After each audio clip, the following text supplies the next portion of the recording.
if you're going to make it hard, then it's going to be hard on both of us, man. Because I said, like, I'm not backing down from it.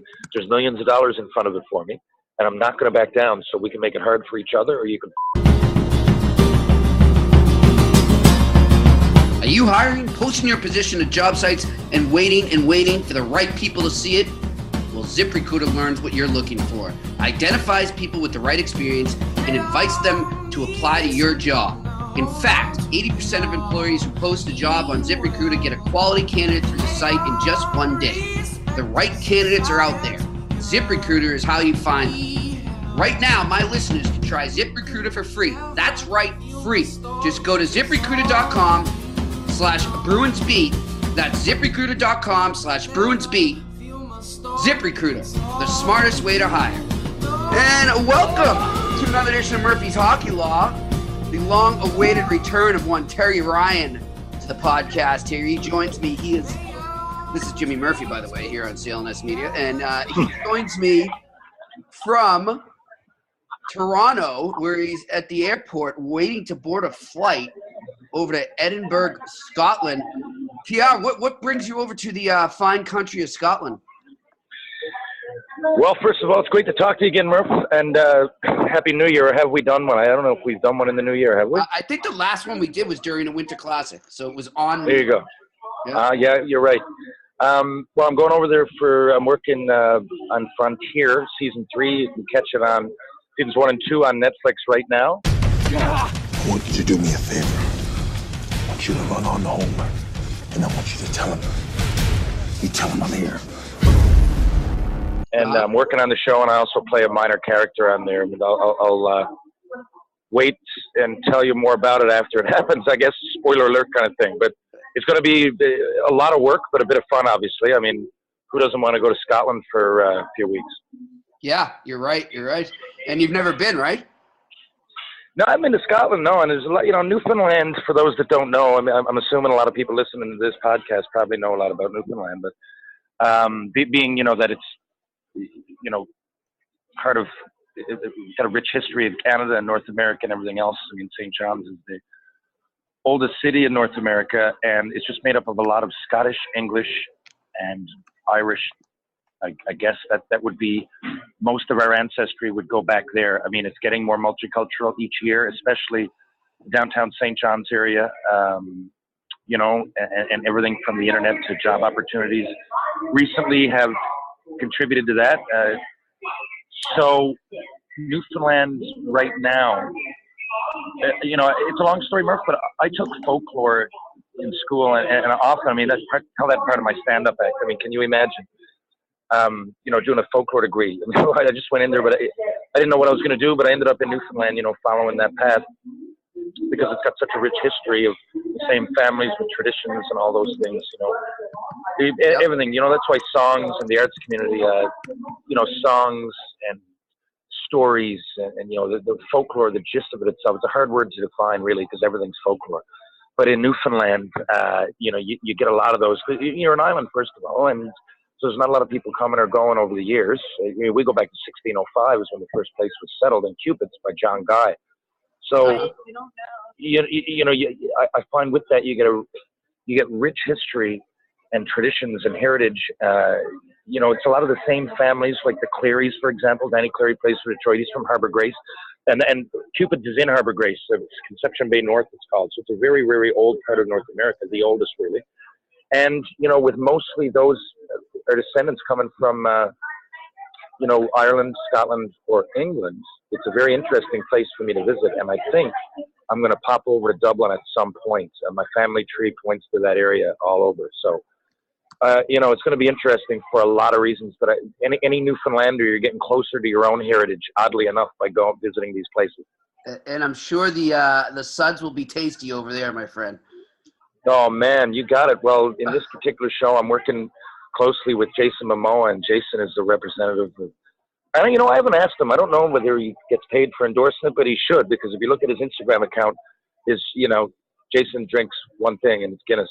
And we're going to be close to the homeland, and then he likes scotch, so, we're going to probably test the waters as far as that goes. And definitely, Murph, we're going to be checking out the odd pub. I mean, we're there to work, and a lot of the work, you know, when you're in the film industry, is getting up real early, but it doesn't prevent us from having 3 or 4 beers, you know, and touring the pubs and whatever may come. We're going to have days off too, right? Yeah, for sure. That sounds brilliant, my friend. And, you know, I've got a few friends that have been over to Scotland a couple times, big golf aficionados, and they do nothing but rave about it. So you're going to have a good time over there. And T, as we were talking off air yesterday, they've also got a hockey team over there, right? Yeah, I checked into it. You know, I didn't expect that. I mean, I don't pay much. I do. I follow Aaron Murphy on Twitter, and I Murph's a good friend of mine. There you go. I didn't realize his. Yeah. So his cousins, the Yetmans, who are real close friends of mine in Newfoundland. I kind of met him through them. Before all this, like back in the day, because he's from Newfoundland. And when I saw him gaining popularity, I wasn't really sure if it was him. And then a couple of years ago, he visited in the summertime. By the way, I said he was their George Street Festival, which I keep telling you got to come to. Oh, I'm going. And that's where I officially met him enough to hang out with and have beers with him and everything. He's a great guy, and so I've been following him. And the odd time when you see something from Edinburgh come up, but I didn't realize they had a team in the British League. But that's it. And you know, with that, I looked at a lot of the players' resumes. They've been around, so we're going to definitely go to some games. You know, so I'm really looking forward to that. Yeah, that'll be cool stuff. You know, I mean, TR, not to, you know, and I guess it's not really a down note, but obviously sad that it happened. But you've got plenty of memories, fellow. But you're a good friend of yours and a former teammate, Greg Smyth, passed away. And, Gary Evans, but he ends up getting the penalty. Here we got. Evans just took a shot at Mote. Oh, here and we now, go. look at that. Look at this. That's Greg Smyth and Oduya. Greg Smyth is a big, strong guy. He's going to get Oduya. Is going to take a couple of shots here, but he's standing right in there. And Oduya, I tell you, you're not going to call him a chicken Swede, that's for sure. Yeah. How do you do ya? Wow. Oh, there's no way they're going to break that up. That's not a dance. That's a hockey fight. The players. you know, you and I were talking about him yesterday on the phone. I thought it'd be cool just to bring up some of the stories you have of him on the air here. Oh yeah, man. Bird Dog was. And by the way, I apologize for that in the background. I'm at an airport, obviously, as you just mentioned, as long as you can hear me. Bird Dog, I don't know, man. How do I explain this guy? First of all, he's a hard guy to explain because he was at once gentle and ferocious. He was definitely, without a doubt, the hardest person I've ever had to play against. I'm including Chris Pronger. I'm including everybody in that. Anybody who played against Bird Dog or played with him knows what I'm talking about. He didn't give a fuck for anything. And I mean it like he respected me. The first game I heard about Bird Dog, the first game I ever played him, we were playing in Timmins, Ontario. The Leafs rookies would go on a tour and play the Habs rookies. It was in New Liskeard, Ontario, Timmins, and somewhere else way up north. So they're intimidating games anyway. You know, you're just getting ready to get the season going. And these games back then were like all fight. Anybody who fought at all dropped the gloves in these games that wasn't signed. It was just, you know, that was the era. I don't know how much that happens anymore, but I mean, it was just, and there was no like three and out. I remember Eric Bolton fighting 5 times one night. It was nuts. Myself, I love a competitive game, but I didn't like these games. I didn't. And when I saw Bird Dog, like I was genuinely scared. I was like, this guy's mad. I heard all these stories and I'd seen some VCR tapes on him. I saw him. He's on Don Cherry's throwing. He tried to get the penalty box against Kevin McClellan and threw a water bottle at him.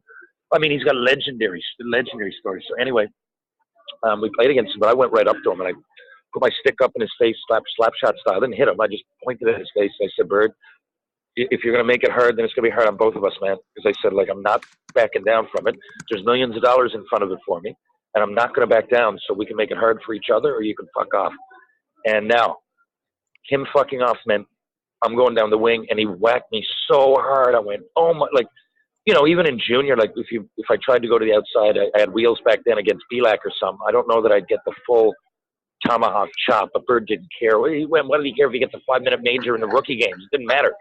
And at the time, during that season, he ended up, I remember reading the Hockey News, there's a plus and minus section, right? So Bird ended up in the minus one year. It said Greg Bird Dog Smyth becomes the most suspended player in the history of professional hockey. Oh my so God. I don't know how many games that was, and I don't know at what point. It was close to the end of his career because I played against him. But anyway, so this happens, and I went to the bench, and Jerry, because it was rookie games, but each team had like 2 or 3 veterans dressed to keep the presence, to slash leads, or lead slash, give a presence in case it went up. But it went up every night anyway, so I don't even know why they were dressed. And Jerry Fleming was on my bench, and he said, "Bird likes you." And I'm like, "He likes me? What the fuck are you talking about? He nearly broke my ankle going around him there." He said, "Yeah, but he didn't break your ankle." I said, "Are you serious?" He's like, "Yeah." And true as fucking God, Murph, the next 2 years, I never got in a fight with Bird. I was in his division, and he fought everybody else. But if you looked him, and you stood up to him, then he'd play you hard. And I'm not saying he was ever nice to you. I remember thinking that, 5-6 games into my Bird Dog career, thinking, "Oh, this guy, he's pretty cool, he's a legend, I'll go buy him a beer." And he took the beer and he threw it off the ground, smashed it, and said, "I'll have my own fucking team buy me beer, thanks." So like, by no means were we on good terms. And another time we walked into the strip club in St. John's Cotton Club, and a ashtray come flying in front of our faces right off the wall. Bird was sitting with Jason Podolin and I think Lonnie Bahanas. And we went in, and then second one came over, and then I realized, I'm like, fuck, he doesn't want us in this bar, right? The Bird, we were coming up over the stairs, and 2 ashtrays up. So he was mad like that. Okay, so at first you would think, oh, I'll give you one more mad story, or crazy story. So we were playing them in the playoffs. I actually got this in my book, at least part of it. We were playing them. I was in Fredericton. He was in St. John's. So the Leafs were playing the Canadians in the minors, and every other Canadian team was out. I believe it was 97, 98, or 98, 99 it was. So, we were the only real hockey story on Sportsnet, given that by default the NHL teams were gone that were from Canada. Yeah. So not the only story, but we were definitely the Canadian story. Like there was TSN, Sportsnet at all the games, shit. So anyway, we went up 2 games to nothing. And in that series, Mark Tayel for the Leafs lost his eye, which is another story, and I'll tell you that one later. That's unbelievable. But anyway, he lost his eye, and they come back and make it 2 games to 2. So actually, 2 games to 1. They did make it 2 games to 2, but this was before Game 4, so they hadn't done it yet. So we're out there skating, at the end of our practice, and Bird, I guess, thought that we were out there too long. Now, the rink attendant had come over to us, and we started our practice at 9:15. So we went 9:15 to 10:15 instead of 9 to 10, right for our pregame skate. So they were supposed to come on at 10. Now, they didn't realize this, but it was only to ask. So they just, and we hated each other. It was a real hate on. There was no, Twitter and, and nothing against Twitter and social media, but I think it made a lot of players softer, where, you're throwing kisses before the game and shit, right? And Bird wasn't one of those guys that you talk to him in warm-up either. He'd slash you in the face if you did that. I mean it. He was nuts. He was crazy out there. So, both our teams had a hate on. We got in bar fights with them. I mean, it was next level kind of stuff. And this is all on the record shit. So, Bird, anyway, he comes on our ice. He puts on his gear and he skates onto our practice. Now, I had just gotten off the ice, but Dave Morissette yells to me. He's like, "Bird's out there. He's crazy. He's crazy."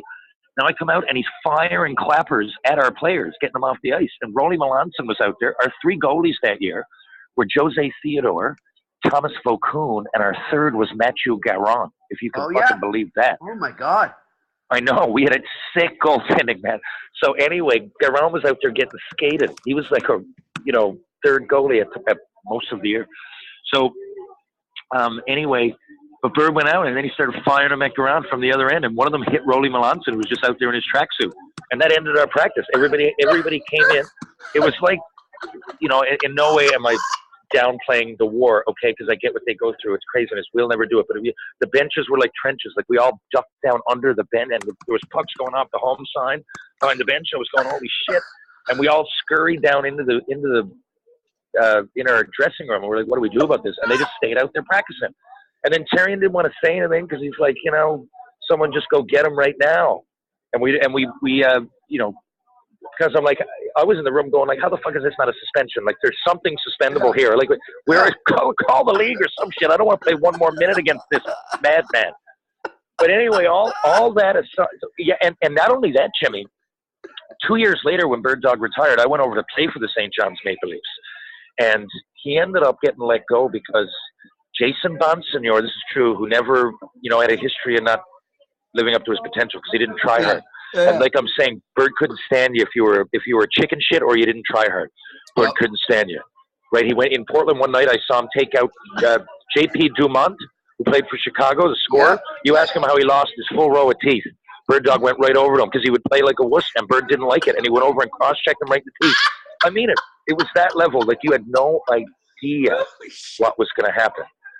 So, anyway, that went down, and we went back to play St. John's, and we beat them.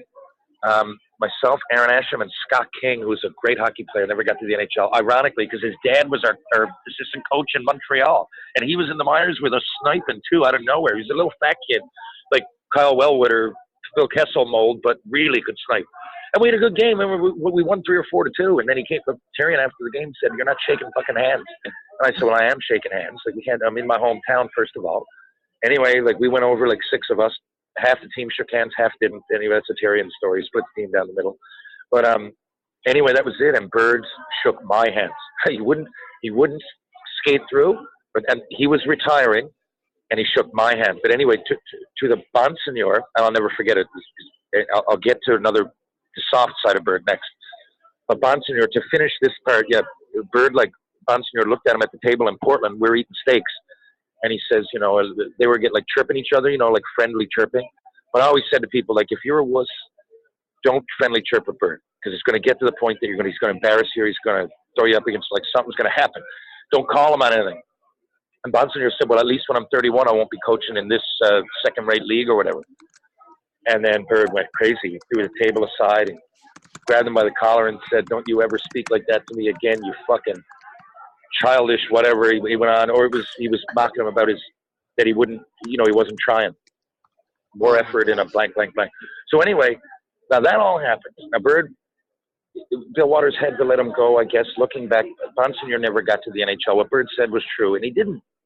The story was exaggerated. He threw him out of a window, and it didn't happen. He was just pissed off, and if he did it to me, I would owe up and go and play hard the next game. But Bonsignor, I guess, man, didn't know how to handle that shit. So, Bird ended up getting fired. But outside of that, okay, now I'll tell you another thing that I'll start. Nathan Dempsey was playing in St. John's with Bird for the 3 years that he was in St. John's.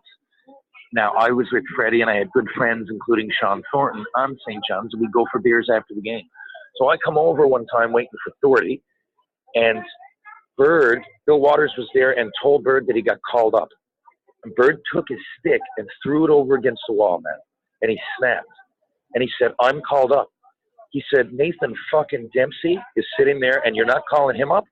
He said, it's probably because he got 9 games and he gets a bonus for the 10th game, which I believe ended up being true. That's not hard to find out. I'll ask Nathan, but I remember that being a big deal. That if he played a 10th game, he got a bonus or something. Whatever it was, Bird snapped, and he didn't want to get called up, and he refused it. And Nathan ended up going up to play. I'm sure I've told you stories about going down in my basement at home. My dad's basement is legendary. It's like a hockey museum, and all kinds of people have been in, from Ron McLean to Jason Momoa to Jim Cuddy. It's a shrine down there. Yeah. And all those years, thousands of people have come down, and Bird is the only guy I ever took in. My mom, he brought her in a present, chocolates, and he brought her in a bottle of wine. And because classic. And but he knew that she was watching me, and he gave me a hard time for those 2 or 3 years, but he wanted her to know, I love the guy.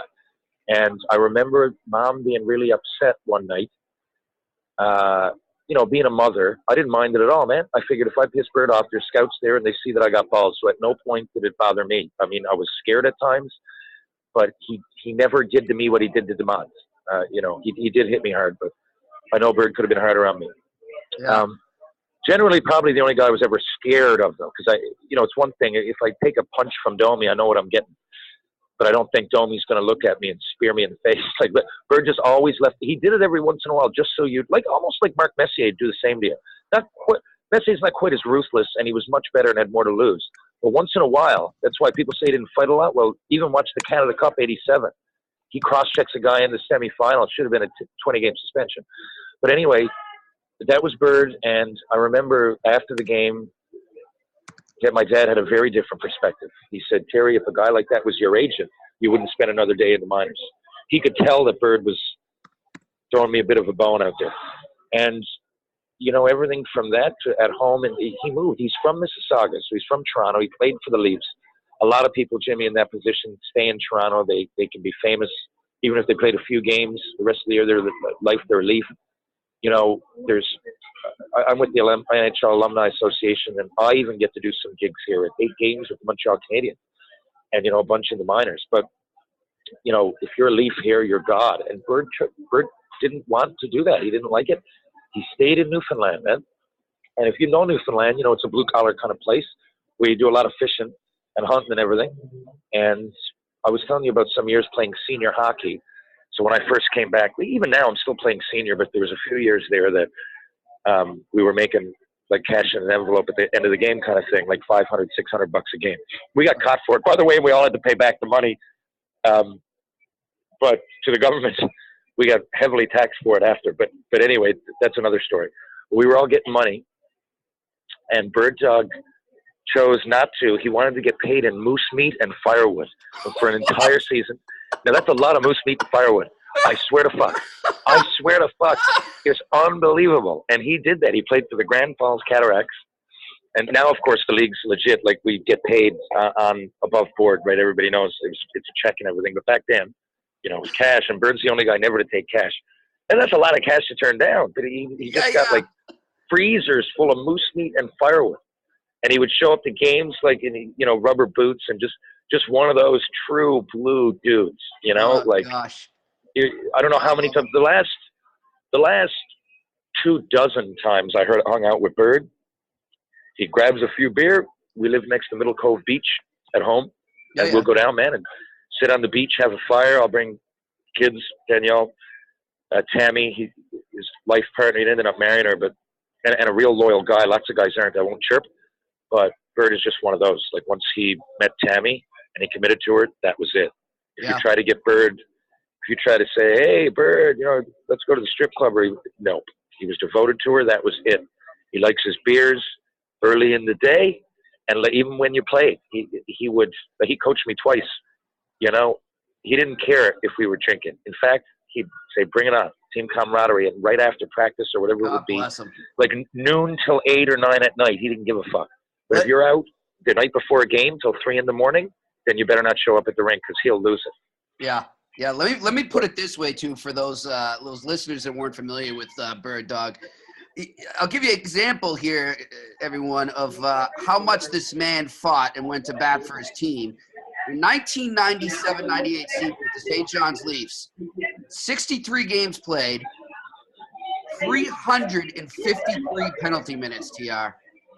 Like, which year was that again? This was 97-98 with the St. John's. Yeah, exactly. And that is the first year that I played. That's the year I'm talking about. Now I'm in his division playing him 16 times a year without playoffs. Now, right? I mean, what? And this was the second to last year of his professional career.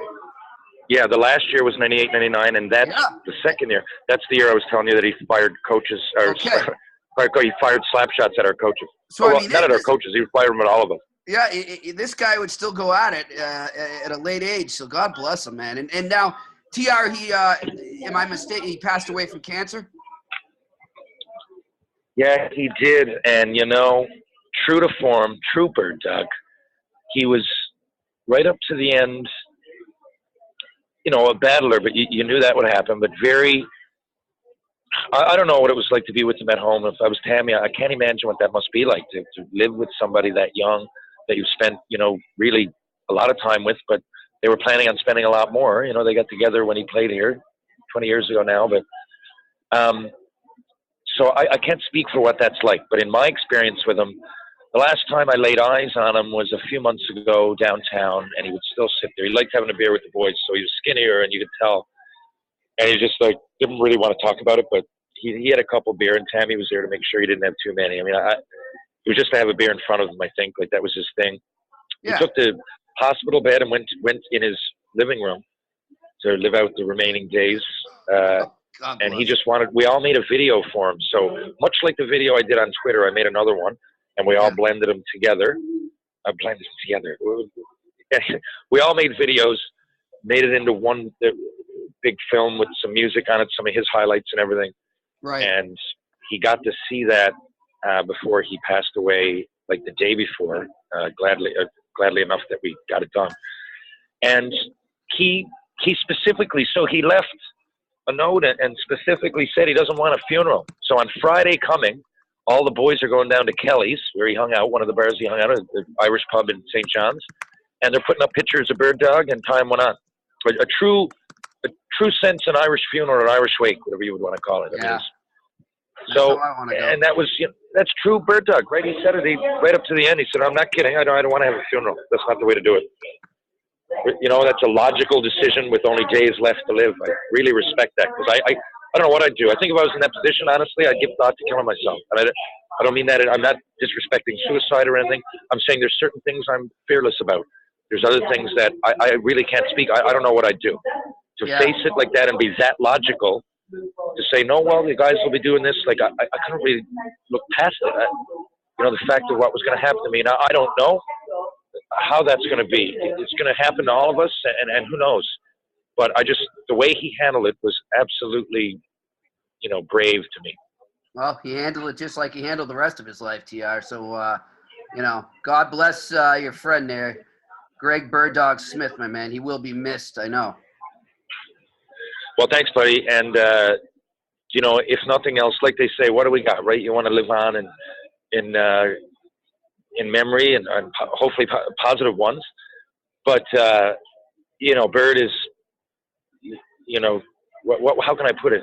Dead in the physical sense only, because he's alive and well more than a lot of people I know, because, you know, we'll always be talking about him, and he's a part of all of us, man. Anybody who he played with or against, he impacted. Now, some of that, if you only knew him on the ice, would have been in a negative way. But anybody who ever met him for 5 minutes off the ice would want to give him a big hug. Yeah. God bless him, man. That's good stuff.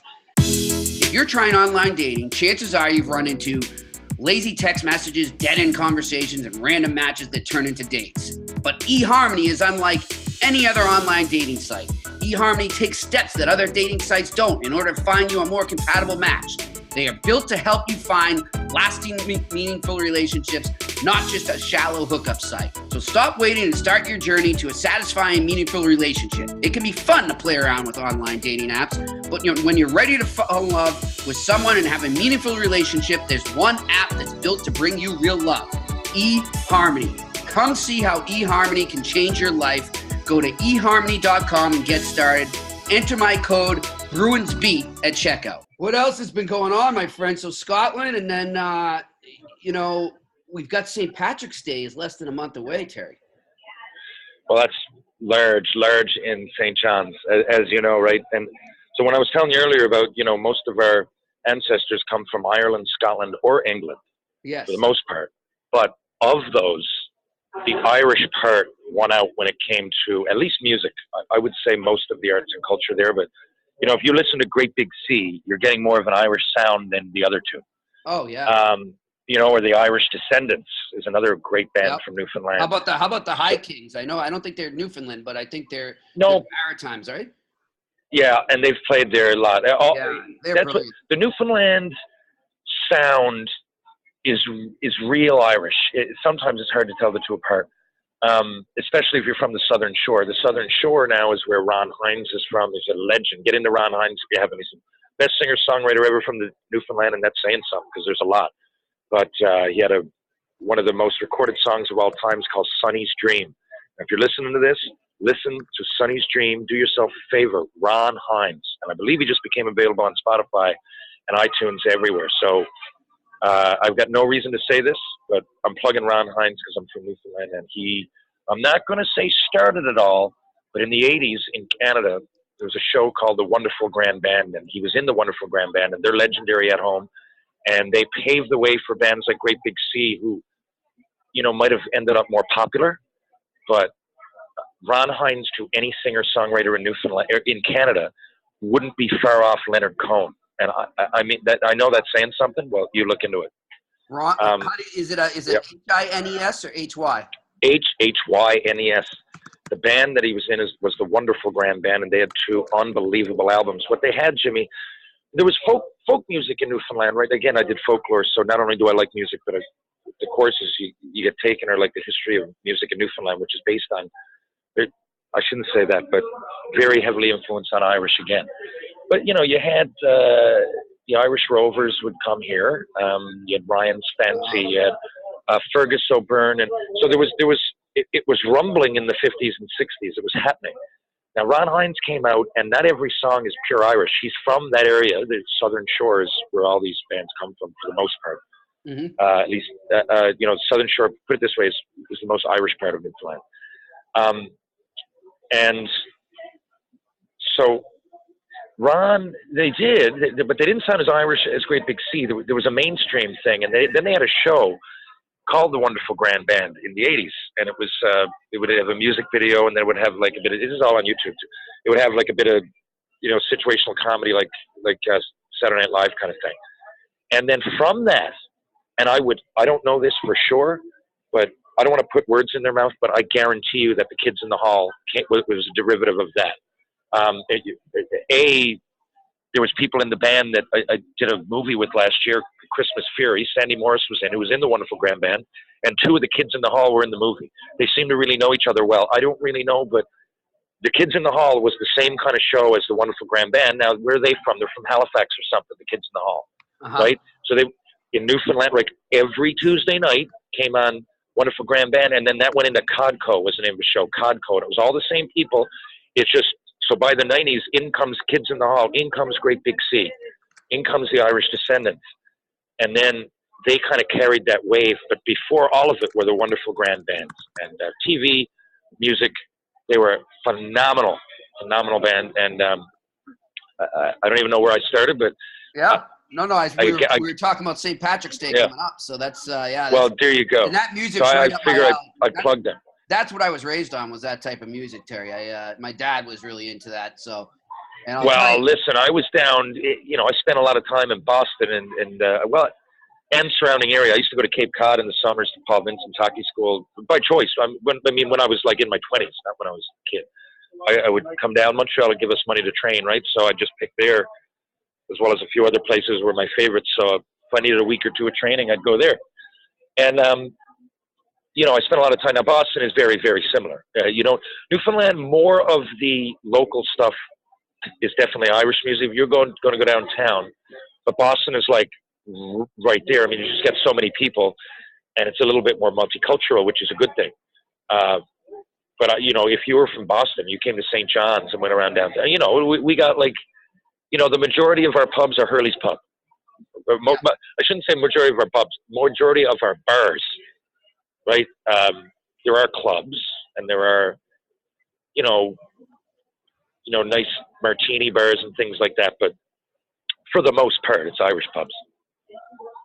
Yeah, you know what? I got to get up there, Terry. Enough's enough. We're gonna make it happen this summer.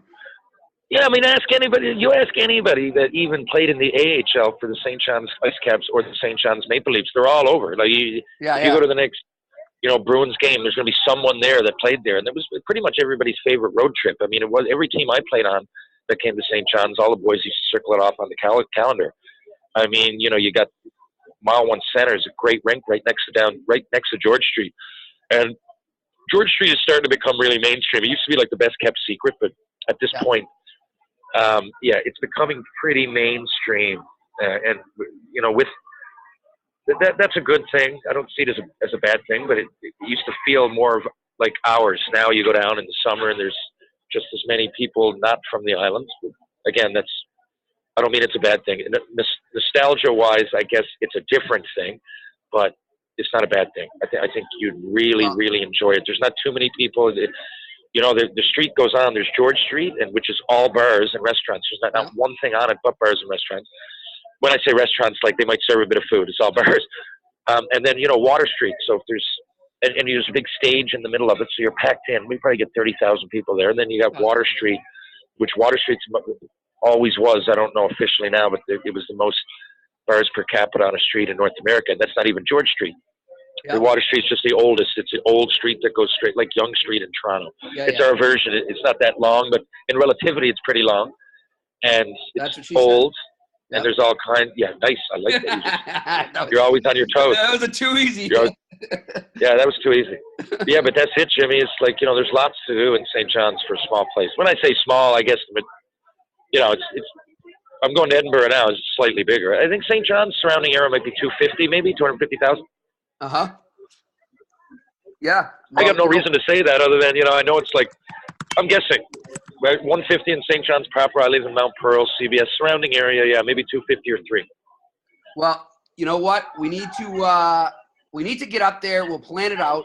We'll have my friend Mike Dussault. He's my cameraman for CLNS Media, and we'll come up. We'll film a documentary, just you and me going around, taking in hockey, taking in music, and of course we'll finish it off in your basement. Oh yeah, guaranteed. We can do that. I'm a happy man. We could even have a home and home. I love Boston. Oh yeah. We could do a home and home. Yeah, let's do it, my friend. Let's do it. Let's get it going. Listen, my friend, we're gonna send you off. We'll play a little. This one's for Bird Dog. This is what we played when my dad went. It's beautiful. The Parting Glass by the High Kings. I think it's a perfect song for him. Nice choice, Jimmy. I know the song well. Nice choice. Yeah. And Bird Dog, wherever he is smiling. I guarantee you that. Yeah, for sure, my friend. Great stuff. Great stuff. TR, you have safe travels over to Scotland, and let's try and do it while you're over there. Let's hook this up. Yeah, no problem. All right, that's no reason we can't get one a week done. Exactly, especially with this technology we got now. So let's make it happen, Riley. Have a few Guinness for Bird Dog. We'll talk to you next week. Sounds good, buddy. Talk soon. That's Terry Ryan. I'm Jimmy Murphy. This has been another edition of Murphy's Hockey Law here on CLNS Media. Want to win $1,000? Black Buffalo is currently running a contest to spread the word about their movement. You can find details on blackbuffalo.com as well as using the code Bruins50 for 50% off your first order. Black Buffalo is a proud sponsor partner of a nonprofit dedicated to helping special operations forces transition out of the military into the private sector. More details about that partnership at blackbuffalo.com. Remember, Black Buffalo, born in the Midwest, raised in the South, charge ahead. Good night and joy.